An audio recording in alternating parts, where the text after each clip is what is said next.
नारायण। इस वीडियो में गोस्वामी तुलसीदास रचित विनय पत्रिका से एक सुंदर दोहा मैंने लिया है।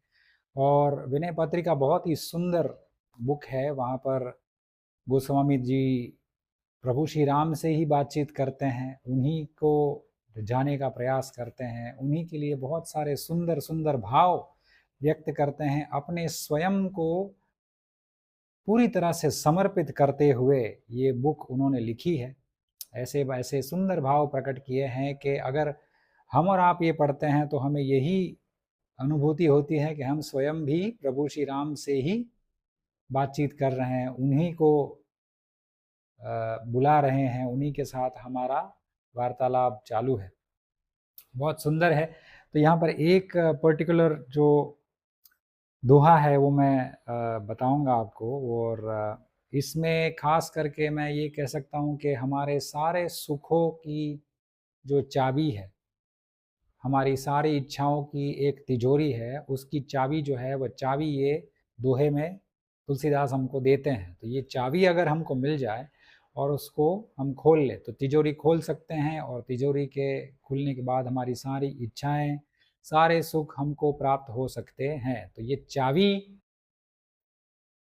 अगर हमको नहीं पता है तो फिर तिजोरी खुलेगी नहीं। तो वो चाबी कौन सी है जिसके द्वारा भगवान वो तिजोरी खोल देते हैं और हमको सारे सुख दे देते हैं। तो ये बहुत ही इम्पोर्टेंट है, क्योंकि हम सभी लोग यहाँ पर कह सकते हैं कि अर्थार्थी भक्त है जो भगवत गीता में कहा है कि कोई धर्म के लिए मेरी भक्ति करता है, अर्थ और काम के लिए भी मेरी भक्ति करता है। तो जो जो जिस जिस भाव से मेरी भक्ति करता है तो वो उन मात्रा में मैं उनको देता हूँ, भगवान श्री कृष्ण कहते हैं।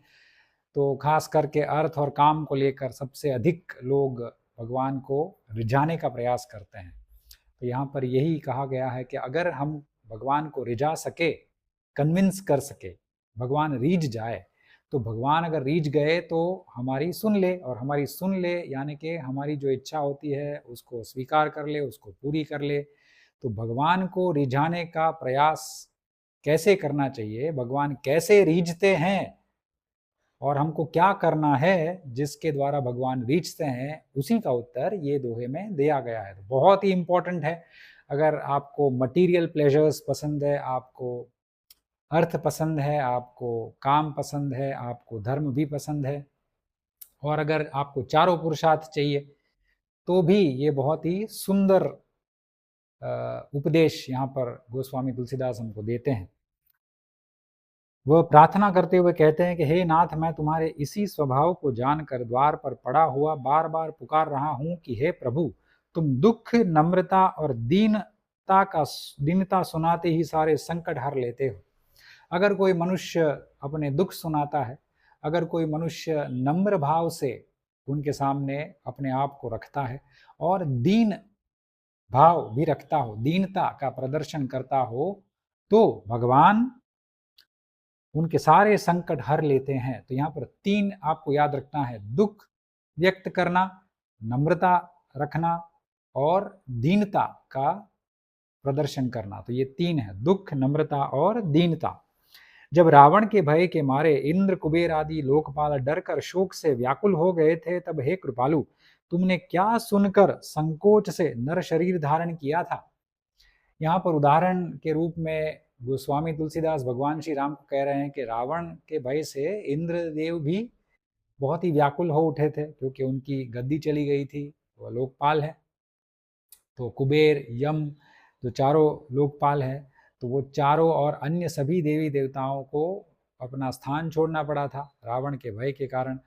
तो उनकी व्याकुलता दूर की आपने, और उनके कौन से, वो कहते हैं कि तुमने क्या सुनकर संकोच से नर शरीर धारण किया था। तो वो जानना चाहते हैं कि इंद्रदेव आदि सभी देवगण आपके पास आए थे, उन्होंने प्रार्थना की, तो आपने क्या सुना और आपको कब लगा, सुनकर कैसे लगा, क्यों आपने नर शरीर धारण किया। तो नर शरीर धारण करने का अर्थ है कि उन्होंने वचन दिया देवताओं को कि मैं नर शरीर धारण करूंगा, मैं रावण का अंत करूंगा और तुम सभी को तुम्हारा अधिकार पुनः प्राप्त करवाऊंगा। तो ये इसका अर्थ है। तो खास करके दूसरी तुलसीदास जी ये जानना चाहते हैं कि आपको किस बात से प्रसन्नता हुई कि देवताओं की सुनकर, क्या आपने सुना और किस बात से आपको प्रसन्न होना, आपको पसंद आया कि आपने उन सभी की याचना सुन के, व्याकुलता उनकी दूर करने के लिए आपने नर शरीर धारण किया, इतना बड़ा आपने निर्णय ले लिया। तो वो क्या था जिससे आपको प्रेरणा मिली कि मुझे इन सभी की रक्षा करनी है, उन सभी को अपना स्थान फिर से लौटाना है? तो उसने यही पूछा है। ये समझ में नहीं आता कि जो विश्वामित्र, अहल्या और जनक चिंता की अग्नि में जले जा रहे थे, वह किस साधन से शीतल हो गए। तो ये 3 यहाँ पर फिर से आते हैं। विश्वामित्र की कथा बहुत विस्तार से महाभारत में है, वाल्मीकि रामायण में भी है। उन्होंने वह जब राजा थे, राजा विश्वामित्र, उनका जन्म क्षत्रिय था, तो क्षत्रिय राजा थे, तो ऋषि वशिष्ठ के आश्रम में गए थे, उनके साथ उनका युद्ध होता है और ऋषि विश्वामित्र, राजा विश्वामित्र सभी दिव्य अस्त्र का उपयोग करते हैं जो महादेव से प्राप्त होते हैं, नारायण से प्राप्त होते हैं, सभी दिव्य अस्त्र का प्रयोग करते हैं, मगर सभी निष्फल जाते हैं। केवल ऋषि वशिष्ठ के एक दंड से ही सभी अस्त्र, उनके दिव्य अस्त्र परास्त हो जाते हैं। तभी उनको लगता है कि भाई क्षत्रियत्व में कोई दम नहीं है, मुझे ब्राह्मण ही बनना है, ब्राह्मणत्व में ही सबसे अधिक शौर्य है, सबसे अधिक शक्ति है, तो मुझे ब्राह्मणत्व को ही प्राप्त करना है। तो ब्राह्मणत्व के सामने क्षत्रिय तो कुछ है ही नहीं, तो मेरे सभी दिव्य अस्त्र भी परास्त कर दिए केवल एक दंड के माध्यम से। ऋषि वशिष्ठ ने, उन्होंने तो दिव्य अस्त्र का उपयोग किया ही नहीं, केवल अपने दंड से ही उनको परास्त कर दिया। तो ब्राह्मणत्व की यहाँ पर प्रशंसा है। तो इसीलिए राजा विश्वामित्र फिर तप करने निकल पड़ते हैं। तो वो तप की अग्नि में जो जल रहे थे, इतने हजारों वर्ष उन्होंने तप किए और फिर उनको ब्राह्मणत्व प्राप्त किया, उनको प्राप्त हुआ। तो ये जो अग्नि की बात हो रही है वो ये अग्नि है। इस अग्नि में विश्वामित्र जल रहे थे कि उनको परास्त होना पड़ा। उनको ये मान्य ही नहीं था कि मैं इतना पराक्रमी राजा और मैं एक साधारण सा सरल स्वभाव वाला, एक आश्रम में रहने वाला, एक निरभिमानी, एक आप कह सकते हैं कि सौम्य, ऋषि वशिष्ठ बहुत ही सौम्य है, सबसे सौम्य है। तो ऐसे ब्राह्मण से मैं कैसे परास्त हो सकता हूँ, ऐसे ऋषि से? तो उनको बहुत ही मतलब उनका अभिमान टूट गया था और तभी वह अग्नि में जले जा रहे थे। मगर फिर तप करने के बाद फिर उनको ब्राह्मणत्व प्राप्त होता है और फिर उनके बाद वो भी बहुत ही कोमल स्वभाव के हो जाता है, क्योंकि ब्राह्मणत्व प्राप्त करने के बाद इतना तप उन्होंने किया था कि वह द्वंद्व से ऊपर उठ चुके थे, सुख दुख से ऊपर उठ चुके थे और उन्होंने ब्राह्मणत्व प्राप्त कर लिया। यानी कि ब्राह्मणों के जो गुण होते हैं, जो होने चाहिए शास्त्र के आधार पर, वो गुण उन्होंने प्राप्त कर लिए अपने तपोबल से, तप के बल से।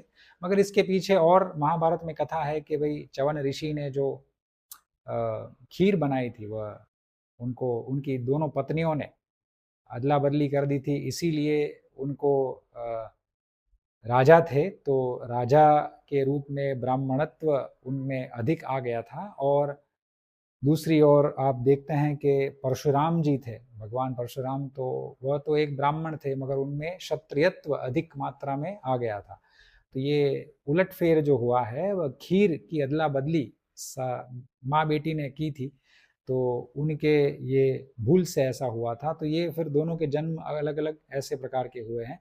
तो उनके पीछे मूल कारण तो ये है, वो जो महाभारत में लिखा गया है। और फिर इन्होंने तप भी किया और तपोबल से इन्होंने ब्राह्मणत्व प्राप्त किया। तो विश्वामित्र की अग्नि शांत हो गई। अहल्या जो थी वह शीला रूप में थी। ऋषि गौतम ने, वो अपने पति ने उनको शाप दिया था कि भाई आप इसी शीला की अवस्था में रहेंगे तब तक जब तक प्रभु श्री राम यहाँ पर नहीं आते, उनका स्पर्श नहीं होता है, और तब तक आप यहाँ पर अग्नि में, यानी कि वो ताप, संताप जो उनको होता था, वह शीला रूप में थी मगर उनमें चेतना थी। तो उनको ये पता था कि मैंने बहुत बड़ा पाप किया है, तो मैं यहाँ पर इसीलिए ये शीला रूप में हूँ, मुझे कोई देख नहीं सकता है, मैं किसी से बात नहीं कर सकती हूँ। तो बहुत बड़ा संताप वर्षों तक उन्होंने सहा और फिर ये संताप शांत हुआ, अग्नि शांत हुई और प्रभु श्री राम का स्पर्श होता है। और फिर जनक जी की चिंता होती है। यहाँ पर जनक जी की चिंता अगर हम देखने जाए तो 2-3 चिंता थी। पहली चिंता तो माता सीता का विवाह जब होना था तो उनके लिए कोई पराक्रमी क्षत्रिय नहीं मिल रहा था जो धनुष बाण उठा सके शिव जी का। प्रभु श्री राम आते हैं और फिर तब तक तो उनको बहुत चिंता थी कि आयु भी हो गई है मेरी पुत्री की, तो विवाह करना अनिवार्य है क्योंकि वह भी एक पाप है। तो ये चिंता उनको खाए जा रही थी, अग्नि में जले जा रहे थे। तो प्रभु श्री राम आकर के फिर उनकी अग्नि को शीतल करते हैं और फिर शीतल हो गए। उनके महाभारत में उनकी अग्नि की बात की जाए तो वह ज्ञान की अग्नि में भी जलते हुए दिखते हैं। उनको संसार से मोह नहीं होता है और संसार छोड़ के चले जाते हैं और फिर से उनकी पत्नी लेकर के आती है। तो बहुत सारी अग्नि को देख सकते हैं कि भाई उनके भीतर एक संताप था, मगर उनके संताप को भी शीतल कर दिया भगवान श्री राम ने। फिर कहते हैं कि गुह, निषाद, पक्षी, जटायु, शबरी आदि स्वभाव से ही तुम्हारे चरण कमलों में रत नहीं थे, किंतु हे नाथ तुम्हारे सामने आते ही इन तीनों वृक्षों में भी अच्छे अच्छे फल फूल गए। गुह निषाद जो है वह निषाद है। निषाद यानी कि वाल्मीकि रामायण के आधार पर अगर कहा जाए तो शूद्र वर्ण का पुरुष और ब्राह्मण वर्ण की स्त्री जब विवाह करते हैं तो उससे जो संतान उत्पन्न होती है उसको निषाद कहा जाता है। तो यहाँ पर निषाद जो है वह गु नाम का निषाद है। पक्षी जो है वह जटायु तो पक्षी है, और शबरी जो है वह भीलनी थी। तो ये तीनों में स्वभाव से ही आपके प्रति इतना मोह नहीं था, आपके प्रति इतनी भक्ति नहीं थी, फिर भी आपके समक्ष आते ही ये तीनों में इतनी भक्ति आ गई, इतनी उपासना आपके लिए होगी, प्रेम बढ़ गया कि ये तीनों तर गए, माने ये जीवन से ही मुक्त हो गए, आपके लोक को प्राप्त कर लिया। तो ये आपके ही प्रभाव से हुआ है। फिर ये कहते हैं कि भाव यह है कि निषाद, शबरी ये सभी तुम्हारी शरणागति से ही तर गए हैं, तो शरण में आते हुए तर गए हैं। तो निषाद राज, शबरी और जटायु ये तीनों को अगर देखें तो ये तीनों में नम्रता और दीनता थी। नम्रता का अर्थ है कि आप में अहंकार का अभाव, आप में अहंकार नहीं है, आप बहुत ही सरल स्वभाव के हैं। स्ट्रेट फॉरवर्डनेस जिसको बोलते हैं, आपका हृदय, आपकी वाणी, आपका मन तीनों में सामंजस्य है। आप जो बोलते हैं वही आपके हृदय में भाव है, आपके हृदय में जो भाव है वही आप बोलते हैं। आप कपट रहित है, कपट आप में है ही नहीं, एक किंचित मात्र भी कपट नहीं है। कपट से आप रहित है और आप विनम्रता से आप प्रभु के सामने जाते हैं। तो यहाँ पर ये जो लक्षण है, ये गुण है, ये तीनों में दिखते हैं। और फिर दीनता भी इन तीनों में दिखती है।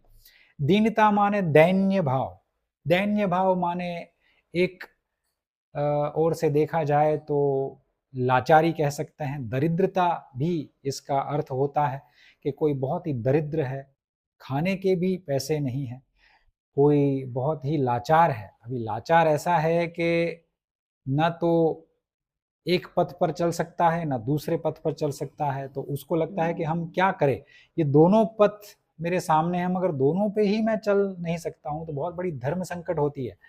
तो ये जो लाचारी है, ये लाचारी भक्ति में बहुत ही काम आती है। तो ये तीनों जो है, ये तीनों में नम्रता दिखती है, दीनता दिखती है, गुह, निषाद, पक्षी और शबरी भील में।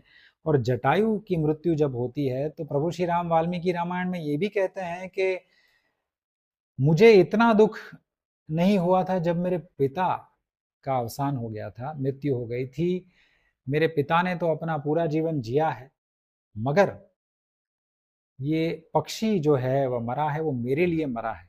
मेरे लिए उन्होंने युद्ध किया रावण से और फिर वो मर गया, इसीलिए मुझे अधिक दुख मेरे पिता के मरने से अधिक दुख मुझे जटायु के मरने से होता है। और जटायु कितने भाग्यशाली थे, उनके अंत्येष्टि संस्कार ही भगवान श्री राम ने किए हैं, तो उनको तो परम गति प्राप्त हो गई।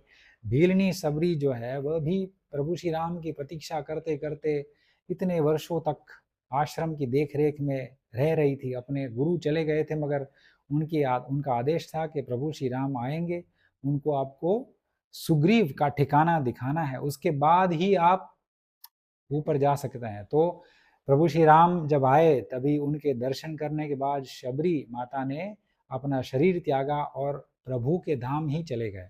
तो जो लोग वर्ण व्यवस्था पर उंगली उठाते हैं वह कहते हैं कि ब्राह्मणों ने अत्याचार किया है। तो यहाँ पर तो एक पक्षी जो है वो भी प्रभु के लोक गया।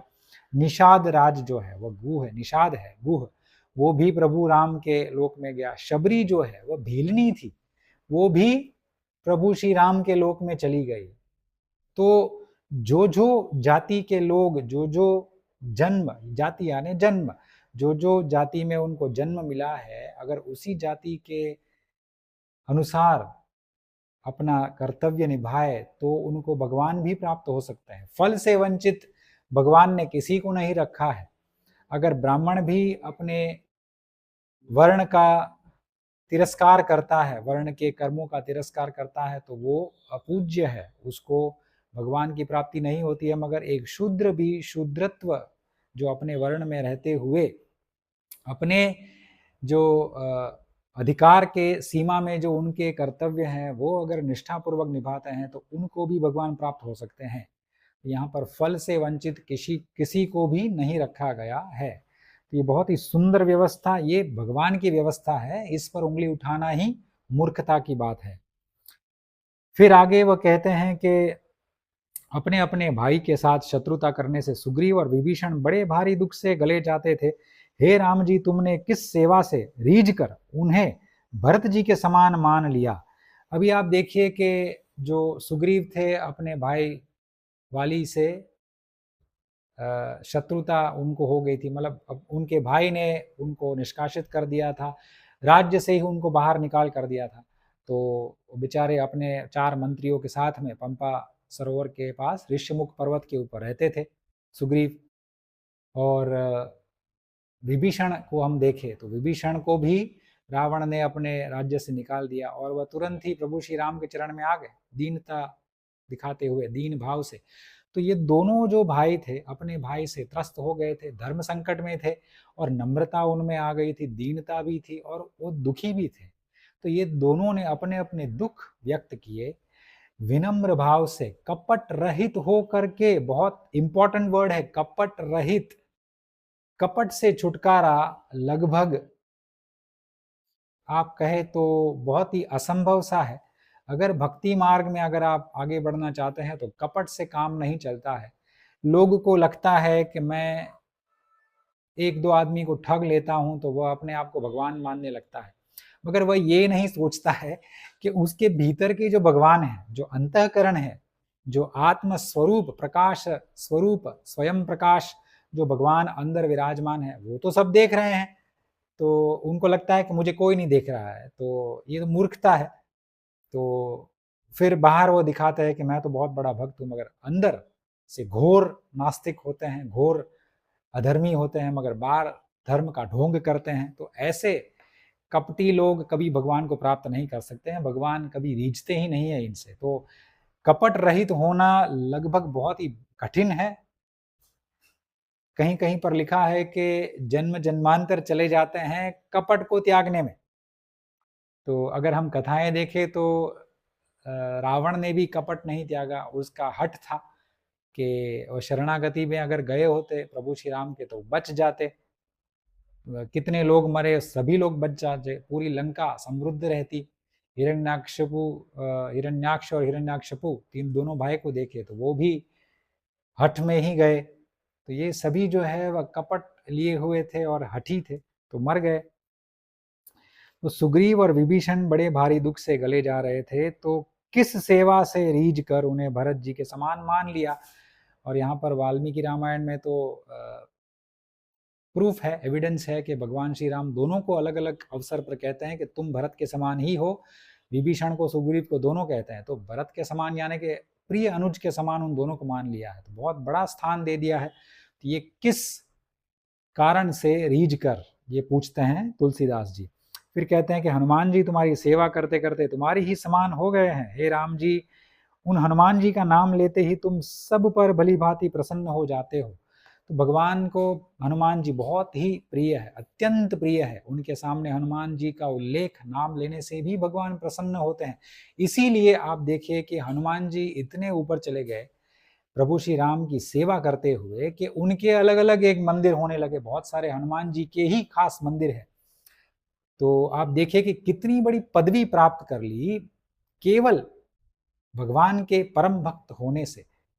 आप ये देखिए, तो कपट रहित नम्रता से, नम्रता यानी अहंकार का भाव, शरणागति का भाव, और दीनता, दीनता यानी दैन्य भाव, ये दीनता, ये मैं शरीर अपने आप को बेबस लाचार मानकर सब कुछ भगवान को त्याग देना, शरणागति का भाव रखकर भगवान के सन्मुख हो जाना, अपने आप को एक खुला कर देना कि मैं ऐसा हूँ भगवान, जैसा हूँ आप ही का हूँ, आप ही संभालिए। ऐसा भाव रख के अगर हम भगवान के सामने हमारा दुख व्यक्त करते हैं तो भगवान रीझ सकते हैं। ये सब क्यों हुआ? वो कहते हैं कि दुख, नम्रता और दीनता के कारण ही तुमने ऐसा किया। इसीलिए हे नाथ, तुम्हारी रीझने की रीति न जानने के कारण ही जगत अन्यान्य साधनों में पच पच कर मर रहा है। अगर हमको अलमारी है, अलमारी के अंदर हमारे सारे सुख है, हमारे सारी इच्छाएं हैं, मगर अलमारी की चाबी ही नहीं है तो अलमारी खुलेगी कैसे? यानी कि भगवान को अगर हमको रिझाना है तो कैसे रिझाना है यही हमको नहीं पता है, तो हम भगवान को रिझा नहीं सकते हैं। अगर हमको ये पता चल जाए कि भगवान कैसे रिझते हैं तो हम उस साधन का उपयोग करके भगवान को रिझा सकते हैं, और भगवान रिझ जाएंगे तो हमारी सारी इच्छाएं, हमारी सारे सुख हमारे हमको प्राप्त हो सकते हैं। फिर वह कहते हैं कि तुम दुखियों, नम्रों और दीनों पर प्रसन्न होते हो, यह जानकर जो तुम्हारी शरण हो जाए वह तो तर ही जाता है, क्योंकि कपट छोड़कर तुम्हारी शरण में जाने से तुलसी जैसे जीव भी तो संसार सागर से तर गए। तो ये बहुत बड़ी सीख हमको यहाँ पर भगवान तुलसीदास गोस्वामी जी देते हैं कि हमको अपने दुख की व्याख्या, हमको दुख को प्रदर्शित करना है। और दुख क्या है? दुख ऐसा नहीं है कि हमारे पास आज 1 करोड़ है तो हमको 2 करोड़ चाहिए तो उसका दुख है, 2 है तो 4 चाहिए उसका दुख है। हमारे पास इतनी अधिक संपत्ति है, सब कुछ है, परिवार है, संतान है, स्वास्थ्य है, लंबा जीवन है, सब कुछ है, फिर भी हम दुखी है, हमको ये चाहिए, कुछ अप्राप्त हो उसको लेकर के हम दुखी हो, उसको दुख नहीं कहते हैं। या हम अपने आप दुख अपने जीवन पर थोपते हैं, वो भी दुख नहीं है। दुख का मूल स्वरूप शास्त्र में से ही मिलता है, जो हमको शास्त्र से प्राप्त होता है। दुख ये है कि हमको सही में दरिद्रता है, हमारे सारे प्रयास के बाद भी हमको सफलता नहीं प्राप्त होती है। प्रयास भी कैसे होने चाहिए? धर्म नियंत्रित प्रयास। वो प्राप्त हमको धर्म नियंत्रित प्रयास करने के बाद भी हमको असफलता मिल रही है। किसी की संतान की मृत्यु हो जाती है, अकाल, जो बहुत ही अच्छा संतान होता है, किसी की अकाल मृत्यु हो जाती है, किसी की पत्नी की मृत्यु हो जाती है, किसी कोई स्त्री विधवा हो जाती है। वृद्धत्व बहुत बड़ा दुख है स्त्री के लिए, अगर कम उम्र में हो जाए तो बहुत बड़ा दुख होता है।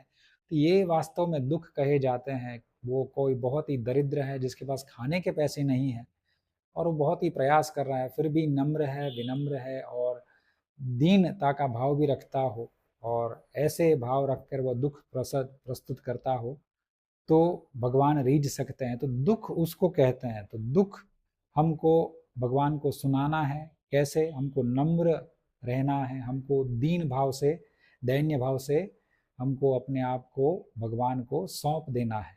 नम्र यानी हम में एकदम स्ट्रेट फॉरवर्डनेस हो, हमारा हृदय, हमारी वाणी, हमारा मन तीनों में सामंजस्य हो, हृदय में कपट ना हो, हृदय में जो हो वही हम मुख से बोले, और मुख से बोले वही भाव हृदय में हो।